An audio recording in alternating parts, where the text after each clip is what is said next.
दीनपुर गांव में सोहन नाम का एक हलवाई रहता था। वह खूब और स्वादिष्ट मिठाइयाँ बनाने के लिए जाना जाता था। इसी वजह से उसकी दुकान पूरे गांव में मशहूर थी। पूरा गांव उसी की दुकान से मिठाइयाँ खरीदता था। वह और उसकी पत्नी मिलकर शुद्ध देसी घी में मिठाइयाँ बनाते थे। इससे मिठाइयाँ काफ़ी अच्छी और स्वादिष्ट बनती थीं। हर रोज़ शाम होते होते उसकी सारी मिठाइयाँ बिक जाती थी और वह अच्छा मुनाफा भी कमा लेता था। मिठाइयों से जैसे ही आमदनी बढ़ने लगी, सोहन के मन में और पैसा कमाने का लालच आने लग गया। अपनी इसी लालच के चलते उसे एक तरकीब सूझी। वह शहर गया और वहाँ से एक दो चुंबक के टुकड़े लेकर आ गया। उस टुकड़ों को उसने अपने तराजू के नीचे लगा दिया। इसके बाद एक नया ग्राहक आया जिसने सोहन के पास से 1 किलो जलेबी खरीदी। इस बार तराजू में चुंबक लगाने की वजह से सोहन को अधिक मुनाफा हुआ। उसने अपनी इस तरकीब के बारे में अपनी पत्नी को भी बताया, लेकिन उसकी पत्नी को सोहन की यह चालाकी अच्छी नहीं लगी। उसने सोहन को समझाया कि उसे अपने ग्राहकों के साथ इस तरह की धोखेबाजी नहीं करनी चाहिए, लेकिन सोहन ने अपनी पत्नी की बात बिल्कुल भी नहीं सुनी। वो हर रोज़ तराजू के नीचे चुंबक लगाकर अपने ग्राहकों को धोखा देने लगा। इससे उसका मुनाफा बढ़कर कई गुना अधिक हो गया। इससे सोहन को काफ़ी खुशी हुई। एक दिन सोहन की दुकान पर रवि नाम का एक नया लड़का आया। उसने सोहन से 2 किलो जलेबी खरीदी। सोहन ने इसे भी चुंबक लगे तराजू से तोलकर जलेबी दे दी। रवि ने जैसे ही जलेबी उठाई, उसे लगा कि जलेबी का वज़न 2 किलो से कम है। उसने अपना शक दूर करने के लिए सोहन से दोबारा से जलेबी को तोलने के लिए कहा। रवि की बात सुनकर सोहन चिढ़ गया। उसने कहा, मेरे पास इतना फालतू समय नहीं है कि मैं बार बार तुम्हारी जलेबी को तोलते रहूं। इतना कहकर उसने रवि को वहां से जाने के लिए कह दिया। सोहन मिठाई सुनने के बाद रवि जलेबी लेकर वहां से चला गया।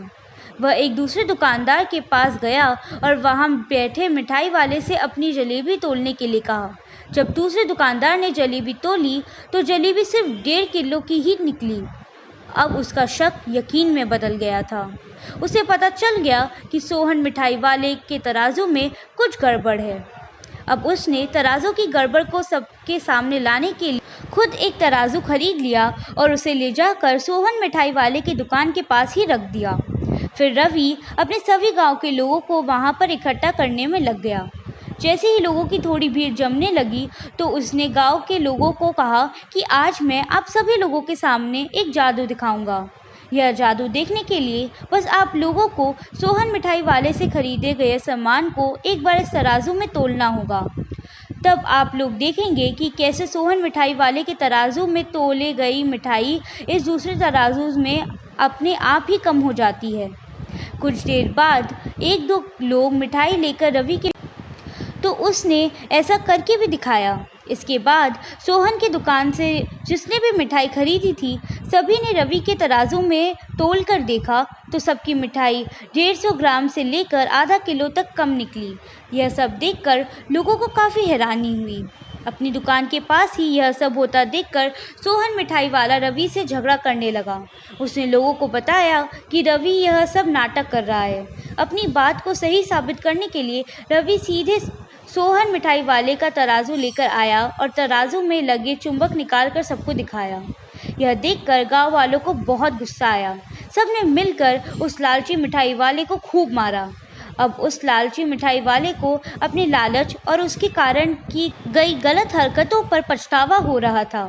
उसने अपने गांव के सभी लोगों से माफ़ी मांगी और वादा भी किया कि भविष्य में ऐसा कोई भी जालसाजी नहीं करेगा।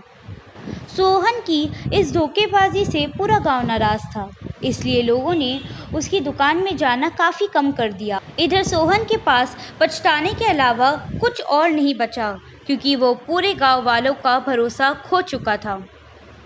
इस कहानी से हमें यह सीख मिलती है कि हमें कभी भी लालच नहीं करना चाहिए। हमेशा ईमानदारी के साथ अपना काम करने से ही इंसान का नाम होता है।